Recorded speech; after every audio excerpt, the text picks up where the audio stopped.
Hi, I'm Patrick Prince with the Tulsa World, joined by Barry Lewis, and this is our weekly chat on high school sports. Barry and I get together once a week for this little video. Yeah, there's also a podcast version of this. You can download it at Google and Spotify and Apple and wherever you get your podcasts. So you can either watch us or listen to us, whatever you feel like doing. Barry, how's it going? It's going well. How about yourself, Patrick? No complaints. No complaints. Was off on the holiday yesterday, so today feels like a Monday, but it's really Tuesday. So just trying to keep my head around everything, as I'm sure are you during this tournament week, which we'll get to in a bit. So very recently, the having a shot clock in high school basketball kind of popped up again. Let's talk a little bit about that. It's kind of one of those things that it is brought up from time to time, and nothing's happened yet. What are your thoughts on a shot clock in high school basketball? The subject of a shot clock has been percolating in high school circles ever since I've been writing high school sports. I remember first writing about it in the mid 1980s when I was at the Tulsa Tribune and sending out a survey. And back then, the shot clock was a new thing at the college level. So that was sort of what started that talk back then. And here we are in basically right now. I think where we are is where we were 30, 40 years ago in a lot of cases. I think a lot of the larger schools want the shot clock and a lot of the smaller schools don't. Although I think more smaller schools do want the shot clock now. And I think overall, there are more coaches favoring the shot clock for different reasons than why they would have 30 or 40 years ago. Because right now, if you go to your typical high school game, especially in the larger classes, almost any class actually, it is really hard, whether you set the shot clock at 30 or 40 seconds, it's really hard if the defense wants to create a turnover. It's really hard for the offense to hold on to the ball for 30 or 40 seconds in high school basketball. So, but I think why coaches are really for it now, a lot of the ones who are for it, is just because let's just standardize the game and have the players get used to having a shot clock at the high school level because they're going to have it at the college level. Mm-hmm. So I think that's really the driving force behind it right now. And it makes sense. If you're going to play with it at the college level, let's do it at the high school level, of course. There would be an added expense, but all the high schools seem to be okay with the added expense for adding a play clock for football, which I thought was much more needed from a practical standpoint than a shot clock for basketball. Because again, I've hardly been at a game this year. I hardly recall any instances where a team held the ball for more than 30 or 40 seconds. It's usually a basket or a turnover. So that wasn't the case 30 or 40 years ago. It seemed like if a team wanted to run out the clock, defenses weren't quite as good back then, at least at creating turnovers. So if you're against a shot clock, your argument is what? Probably that your team is not as athletic as the team that you're playing. You're looking for a way to shorten the game. A team that I have seen would at times try to use that strategy, even when they have a little bit more talent than they do this year, is the Sand Springs boys with Coach Eric Savage. He's a master coach, won 3 state championships, and he's definitely used that game plan to win quite a few games through the years. So I think that not having a shot clock can help the team that is less talented win on occasions if you perfectly execute your game plan. And so it's an interesting debate. I remember there was a state championship game. I think it was involving Union, actually, about I think time flies. Maybe it's all the way back to 2014, where the opposing coach got like an 8-point lead in the third quarter and then just tried to hold on to the ball the rest of the game. And it didn't work. And Union wound up winning. I think the score was 37-36. So that's one of the few high-profile instances in the past decade that I can really remember not having a shot clock come into play. The reason we're talking about this is because recently the OSSAA sent out a questionnaire to administrators, kind of asking their thoughts on it. That's kind of what led us to discuss this today. So certainly, if anything's going to happen, it's certainly not going to be anytime soon. So let's not get too ahead of ourselves. But so Barry, could you envision a scenario where they might implement one, if at all, for the big schools and maybe not for the small schools? Would they divide it up like that?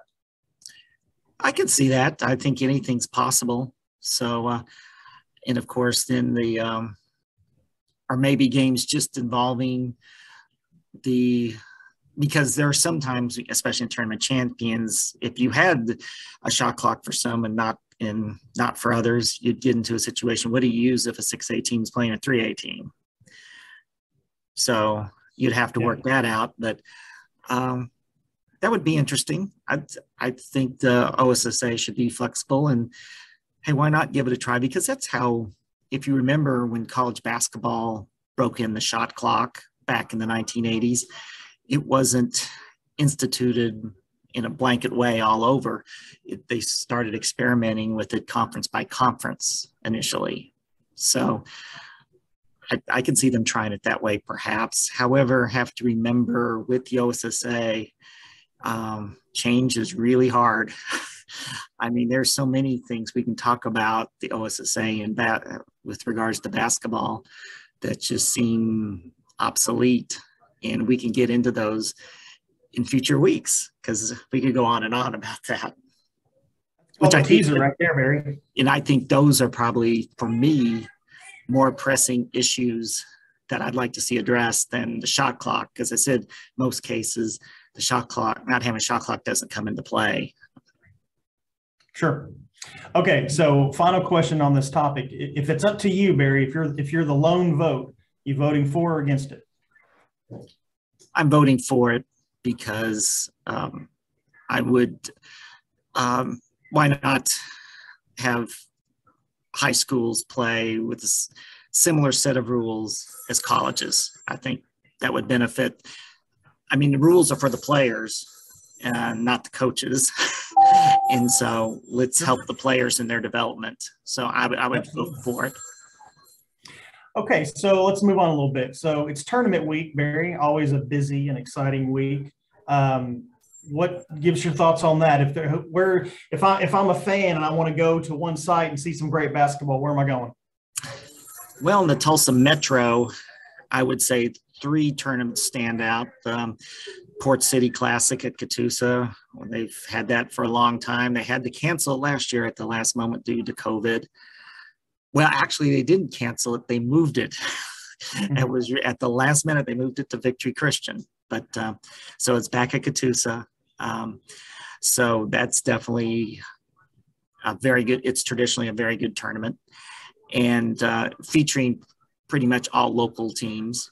And then you've got the Jenks Union Invitational, a unique format, which has a mix of teams from outside the area and local teams that we'll have in the boys' standpoint, besides the 2 hosts who are, again, state title contenders. You've got Booker T. Washington, which is a state title contender from the local standpoint. So that's a very good tournament traditionally, and with a unique format because the first 2 rounds are played at different sites. You got half the games played at Union, half at Jenks. And then on Friday, you've got 1 semifinal at each place, which always makes it a memorable night for me, covering what it usually starts off at Union and goes to Jenks. This year, it's the other way around. The early semifinal is at Jenks and then goes to Union. So, and then the championship games, all the games Saturday are at Union. So that's always a fun tournament. And then in just its second year, the Rogers Ropers have a tournament with a lot of local teams.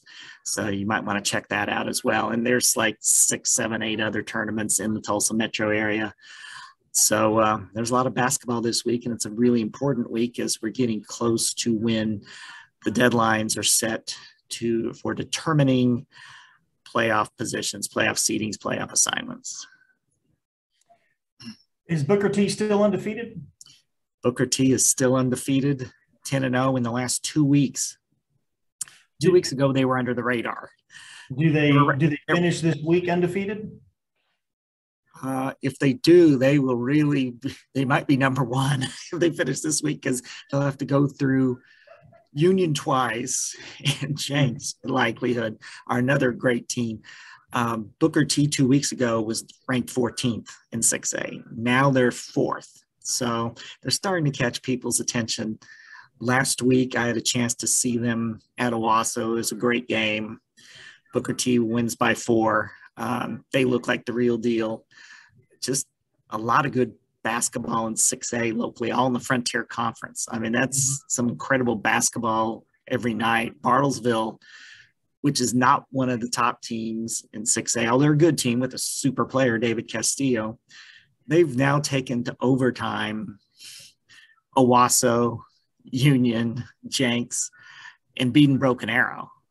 And they're not even considered one of the top 4 or 5 teams in the Frontier Valley.